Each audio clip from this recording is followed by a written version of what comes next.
Oke, yang pertama yaitu profil perusahaan. Nah, yang pertama yaitu sejarah umum. Jadi, UMKM Keripik Pisang Licanwin ini adalah perusahaan buatan kelompok kami sendiri, yaitu UMKM. Jadi, UMKM Keripik Pisang Licanwin ini perusahaan yang bergerak di bidang jasa boga atau makanan. Dan dengan ciri khas yang bervariasi. UMKM Keripik Pisang Licanwin ini didirikan pada tahun 2020 dari sebuah usaha rumahan yang saat ini telah menyebar luas ke toko minimarket dan swalayan lainnya. Nah, untuk visi misinya sendiri, visi dari UMKM Keripik Pisang Licanwin adalah menjadi perusahaan kuliner dengan menu dan cita rasa yang menjadi simbol bisnis etnik jajanan tradisional Indonesia. Nah, sedangkan misi yang ada pada UMKM Keripik Pisang Licanwin ini yaitu menghasilkan produk makanan khas dengan cita rasa yang bervariasi dan memberikan pelayanan terbaik kepada pelanggan. Terus belajar dan berinovasi dalam meningkatkan kualitas pelayanan untuk pelanggan. Di sini saya bakal ngejelasin tentang jurnal transaksi di bulan Oktober kami, itu dari tanggal 1 Oktober 2025 sampai tanggal 30 Oktober 2025. Terus di sini dijabarkan supaya dilihatnya lebih gampang, dipakai tabelnya itu ada dari bulan 1 Oktober sampai 2025 sampai 30 Oktober juga 2025. Itu ada hutang gaji dan bank, material hutang, WIP material, supplier express dan bank dan lain-lain. Terus di sini di worksheet-nya tuh ada account opening balance-nya, itu di debitnya itu ada 2M306 juta rupiah sama kreditnya juga 2M306 juta rupiah. Terus di sini ada transaction journal juga, di debitnya itu ada 2M626.350 dan di kreditnya juga sama. Terus adjusted trial balance-nya itu di debit juga ada 2M732 juta dan di kredit juga sama. Terus di adjusted journal-nya itu nggak ada angka. Terus selanjutnya adjusted trial balance-nya itu di debit sama di kredit 2M732 juta juga. Terus di profit or loss-nya itu di debit dan di kredit juga beda. Di debit itu ada 401.600, di kreditnya itu ada 288. Dan yang terakhir di worksheet itu adalah financial. Itu di debitnya itu ada 2M330.400, itu kalau di kredit 2M444 juta. Dan di sini saya bakal ngejelasin financial statement di bulan Oktober kami. Jadi di income statementnya total net income-nya itu 113.600 juta. Terus di bulan statement of the cash flow-nya itu ending cash-nya itu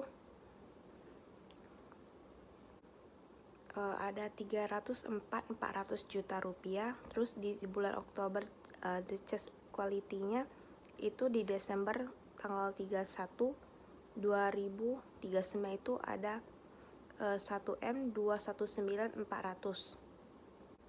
Terus juga ada financial statement di bulan Oktober itu total asetnya itu ada 1M994 juta rupiah. Terus di total liability dan equity itu ada 1994 juga 400 juta rupiah. Itu di financial statement di bulan Oktober. Terus di sini kami ada unit selling di price period pertama itu total di selling price-nya itu ada 19.167. Terus kalau di unit selling price period kedua itu ada 19.200. Di sana juga diketahui DM DLOH-nya dan raw materialnya di masing-masing di slide di sini. Dan untuk period pertama dan period kedua di direct materialnya itu saya bahas di period pertamanya dulu. Terus di itu ada bahan baku, bubuk coklat, plastik, dan variabel. Masing-masing unit ada 8.000, 2.500, 800 sampai 2.000. Di sini ada kuantitinya 12.000 sama semua. Terus the cost-nya tuh di bahan baku ada 96 juta. Terus di bubuk coklat ada 30 juta, di plastik 9.600.000, di variabelnya 24 juta, dan totalnya 159.600 di periode pertama. Terus di labornya itu mesin dan tenaganya itu cost-nya itu 20 juta rupiah, terus overhead-nya itu di biaya sehubungan produksi itu cost-nya itu 15 juta. Kalau di periode kedua, di bahan baku bubuk coklat pasida variabel, cost-nya itu totalnya itu ada 186 juta rupiah. Kalau di direct labor mesin dan tenaga ada 21 juta 200.000. Kalau overhead-nya itu di biaya sehubungan produksi itu cost-nya itu totalnya 10 juta. Dan di sini ada budgeting juga. Di bulan September ada 12.000, di bulan Oktober ada 13.440, terus di bulan September ada 15.053 dan totalnya 40.493. Di sini saya bakal ngejelasin budgeting report.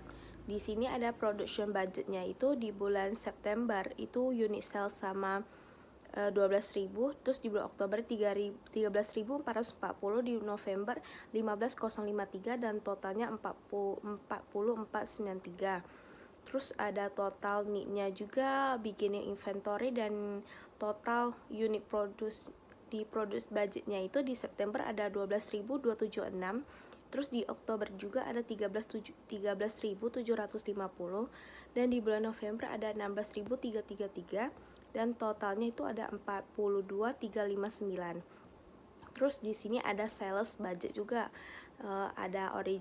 Di sini ada unit selling price, sales budgetnya, amountnya totalnya di bulan September 230 juta, di bulan Oktober 258.048 juta, di November 290 juta 519.040 dan di totalnya itu ada 778.567.040. Budgeting report DM purchase budget, total purchase cost-nya 163.277.184 perak.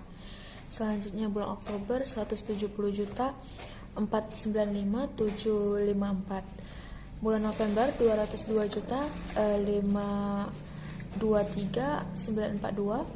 Totalnya 536.296.881. DL budget, total DL cost-nya bulan September 20.460.560, bulan Oktober 19.432.849, November 23.083.374, totalnya 62.977.023. Unit labor cost-nya itu 1.486,8. Selanjutnya OH, overhead, total overhead-nya bulan September 15.345.000, Oktober 9.166.435, November 10.555.384, totalnya 35.400.422 perak. Overhead per unitnya 835,7. Selanjutnya COGS. COGS-nya itu 634.476.327. Selanjutnya variance periode 1, contribution marginnya yang original 230 juta, totalnya 230 juta. Variance analisisnya sales price variance-nya 230 juta, total actual quantity-nya 12.000, actual price-nya 19.166,67. Selanjutnya price volume variance-nya, total actual quantity-nya 12.000, total budget quantity-nya 12.000. Overall sale variance-nya 230 juta, contribution margin variance-nya 230 juta. Budget average contribution margin-nya 0, contribution margin volume variance-nya 0. Selanjutnya yang periode 2, contribution margin-nya 288 juta. Variance analysis 1, sales price variance-nya 288 juta, total actual kuantitinya 15.000, actual price-nya 19.200.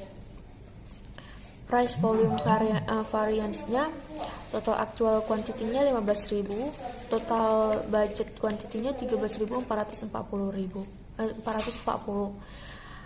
Overall sale variance-nya 288 juta. Contribution margin variance-nya 288 juta. Budget average contribution margin-nya 0, contribution margin volume variance-nya 0.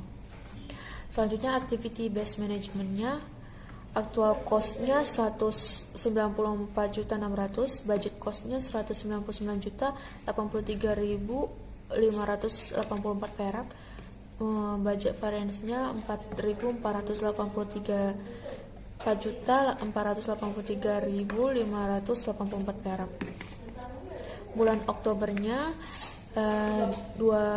yang actual cost 217.200.000, budget costnya 199.095.042 perak, budget variance-nya negatif 18.104.958. Overall productivity measurement-nya, periode 1 revenue-nya 230 juta, periode 2 288 juta. September sampai Oktober itu selisihnya itu 8 juta. Cost-nya 199.083.584. Periode 2 199 juta 95.042,5 perak. Profitnya 30 juta 916.416 perak.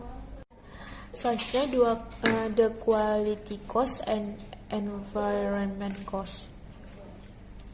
Total quality cost-nya yang aktual 39.650.000, budgetnya 29.298.000, variance-nya 13.850.000. Yang periode 2-nya total quality cost-nya yang aktual 41.100.000, targetnya 29.250.000, variance-nya 2.850.000. Long range performance report, the quality cost-nya yang actual 31.280.000, yang budget 28.600.000, negatif 3.870.000. Yang periode 2-nya yang aktual 20.988.000, yang target 19.540.000, variance-nya 1.440.000. Selanjutnya inventory management.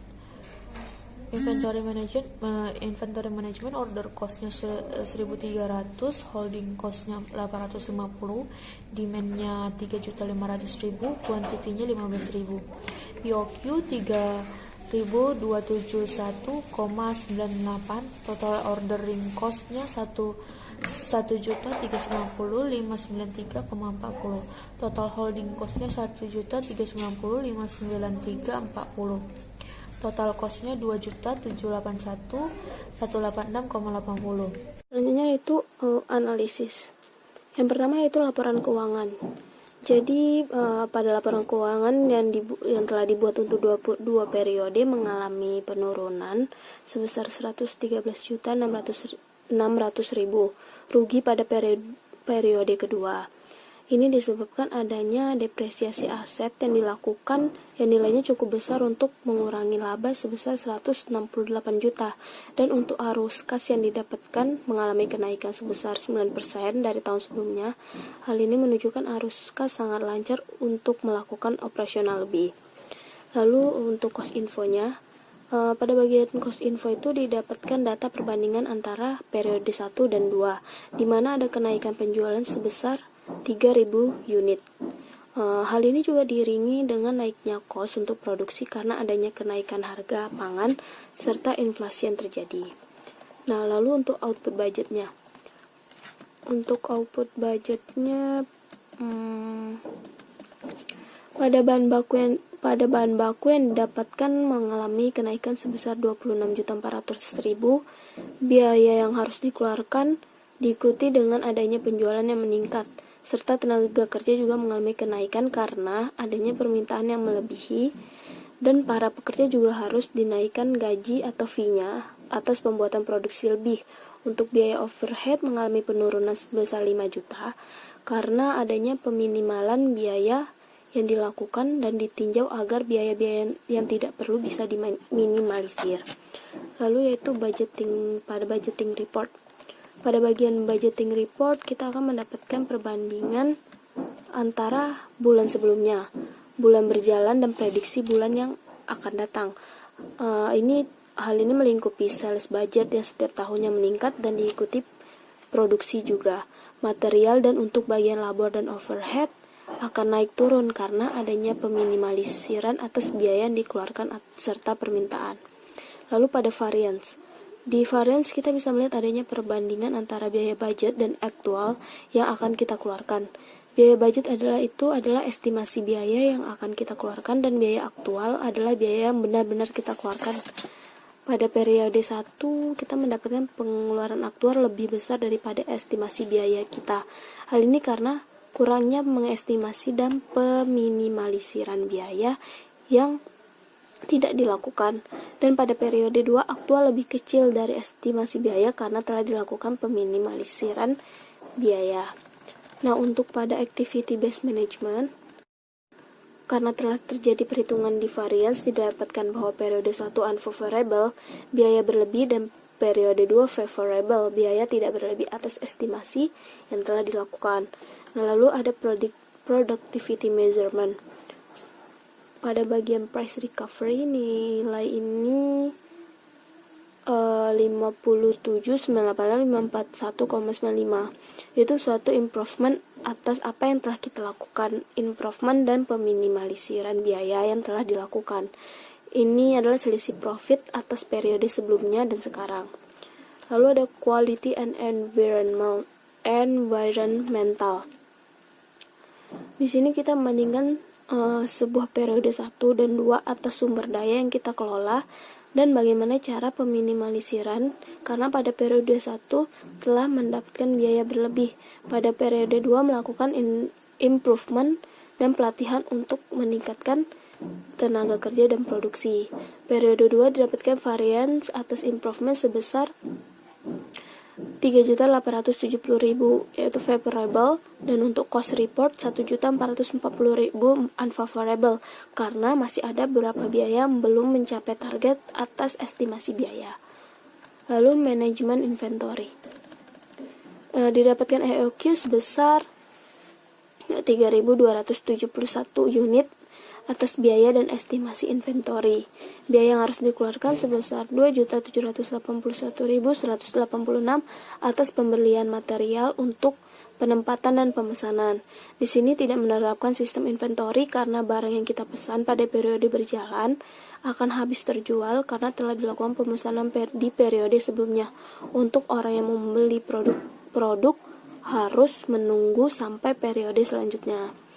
Nah, demikian penjelasan dari kelompok kami. Terima kasih.